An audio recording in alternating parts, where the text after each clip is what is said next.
Vijay versus Udhayanidhi, டிவிகேவுடன் மோதும் DMK, தமிழ்நாட்டில் மாறும் அரசியல் களம்.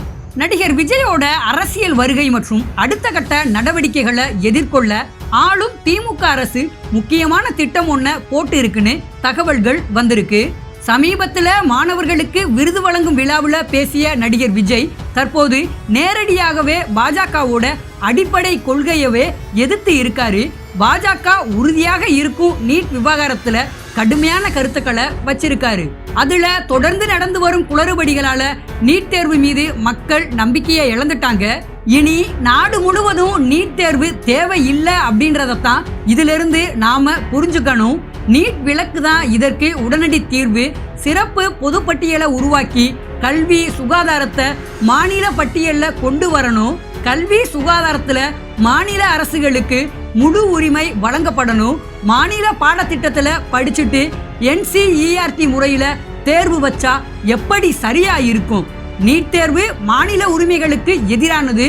ஒரே நாடு ஒரே பாடம் ஒரே கல்வி அப்படின்றது கல்வி கற்கும் நோக்கத்துக்கு எதிரானதுன்னு விஜய் பாஜகவோட அரசியலுக்கு நேரடியாகவே எதிரா பேசியிருக்காரு. இதன் மூலம் விஜய் திமுகவை மட்டும் எதிர்க்க போறது இல்ல, இனி பாஜகவையும் எதிர்க்க போறேன் அப்படின்றத வெளிப்படையா அடிச்சு சொல்லி இருக்காரு. இதுல ஒன்றிய அரசு என்றெல்லாம் கூறி விஜய் நேரடியாகவே பாஜகவை எதிர்த்து இருக்காரு. இந்த நிலையில தான் நடிகர் விஜயோட அரசியல் வருகை மற்றும் அடுத்த கட்ட நடவடிக்கைகளை எதிர்கொள்ள ஆளும் திமுக முக்கியமான திட்டம் ஒன்ன வகுத்திருக்கான். நடிகர் விஜய் திடீரென நீட் எதிர்ப்பு, ஒன்றிய அரசு என்றெல்லாம் பேச தொடங்கி இருப்பது திமுக ஆதரவு நிலைப்பாடுன்னு வெளிப்படையாக தோன்றினாலும் உள்ளுக்குள்ள திமுகவோட வாக்கு வங்கிய குறிவைப்பதே அவரோட நோக்கம்னு சொல்றாங்க அரசியல் விமர்சகர்கள். அதன்படி நீட்டை எதிர்த்து எங்களோட கொள்கையும் மாநில நலன்தான், அதனால திமுகவை விட நாங்கள் சிறந்த மாற்றாக இருப்போம்ன்ற கருத்தை விஜய் முன்வைக்கிறாரு. இந்த நிலையில தான் விஜய்க்கு பதிலடியா உதயநிதிய களத்துல முன்னிறுத்தி இருக்காங்க. ஏற்கனவே உதயநிதி தான் அரசியல் ரீதியான முடிவுகளை திமுகவுல எடுத்துக்கிட்டு வர்றாரு. எம்பிக்கள் உதயநிதி வாழ்க என்று கோஷமிடும் அளவிற்கு உதயநிதி கட்சியை தன்னோட கட்டுப்பாட்டுல வச்சிருக்காரு. கட்சி அவரோட கட்டுப்பாட்டுல இருந்தாலும் ஆட்சி இன்னும் முழுமையா உதயநிதியோட கட்டுப்பாட்டுல வரல.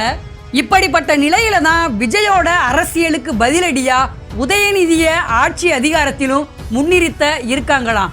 விஜய்க்கு எதிரா ஸ்டாலினை முன்னிறுத்த முடியாது. ஸ்டாலினோட அனுபவம் இதையெல்லாம் வச்சு விஜய ஸ்டாலின் கண்டுக்கவே மாட்டாருன்னு சொல்றாங்க.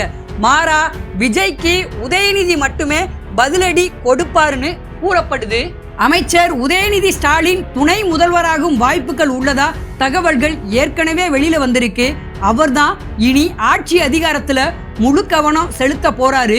அதே போல அமைச்சரவையிலும் பெரிய மாற்றம் வரப்போவதா செய்திகள் வருது. விளையாட்டுத்துறை அமைச்சர் உதயநிதி ஸ்டாலினுக்கு கட்சியிலும் கட்சிக்கு வெளியே அதிகாரத்திலும் கொஞ்சம் கொஞ்சமா வாய்ஸ் கூடிக்கிட்டே வருது. சமீபத்துல அமைச்சர் உதயநிதி ஸ்டாலின் கிட்ட துணை முதல்வர் பொறுப்பு குறித்து பத்திரிகையாளர்கள் கேள்வி எழுப்பிய போது நான் எப்படி அதை சொல்ல முடியும், முதல்வர் தான் முடிவு எடுப்பார்னு சொன்னாரு. இதே போன்ற கேள்வி இதற்கு முன்பும் பலமுறை அவர்கிட்ட கேட்கப்பட்டிருக்கு. அப்போதெல்லாம் எனக்கே தெரியாத விஷயங்கள் எல்லாம் உங்களுக்கு தெரியுது, இதையெல்லாம் உங்களுக்கு யார் சொல்றாங்க, எனக்கு அப்படி ஏதும் தகவல் வரலையே, உங்களுக்கு எங்கிருந்து இது போல தகவல்கள் வருது அப்படின்னு சொல்லி மறுத்தே வந்தாரு உதயநிதி ஸ்டாலின். ஆனா இந்த முறை அப்படி எதுவும் மறுக்காம அதையெல்லாம் முதல்வர் முடிவெடுப்பாருன்னு சொல்லி இருக்காரு. அதாவது துணை முதல்வர் பற்றி முதல்வர் முடிவு எடுக்கட்டும்னு உதயநிதி சொல்லாம சொல்லி இருக்காரு. இப்படி சொல்லி இருப்பதன் மூலம் துணை முதல்வராக்க ஸ்டாலின் முடிவு செய்து விட்டார். அதை எப்போது வேண்டுமானாலும் அறிவிக்கலாம். அதற்கான தேதி மட்டும்தான் இன்னும் முடிவு செய்யப்படலைன்னு இளைஞரணி மத்தியில பரவலா பேசப்படுது. முக்கியமா பிறந்தநாள் விழாவில் உதயநிதி ஸ்டாலினுக்கு நிர்வாகிகள் கொடுத்த முக்கியத்துவம் பெரிய அளவுல கவனிக்கப்பட்டுச்சு. கடந்த பிறந்தநாளை விட இந்த பிறந்தநாள்ல அவருக்கு அதிக முக்கியத்துவம் கொடுக்கப்பட்டு இருக்கு. இதற்கு பின்பும் உதயநிதி ஸ்டாலினோட துணை முதல்வர் பதவி திட்டங்கள் இருக்கலாம்னு கூறப்படுது. இந்த நிலையில தான் அடுத்த மாதம் முதல்வர் ஸ்டாலின் வெளிநாடு பயணம் செய்ய உள்ளதா தகவல் வெளியாகி இருக்கு. முதல்வர் ஸ்டாலின் வெளிநாடு செல்லும் நிலையில விரைவில் அமைச்சர் உதயநிதி ஸ்டாலின் துணை முதல்வராகும் வாய்ப்புகள் உள்ளதா தகவல்கள் வெளியில வருது.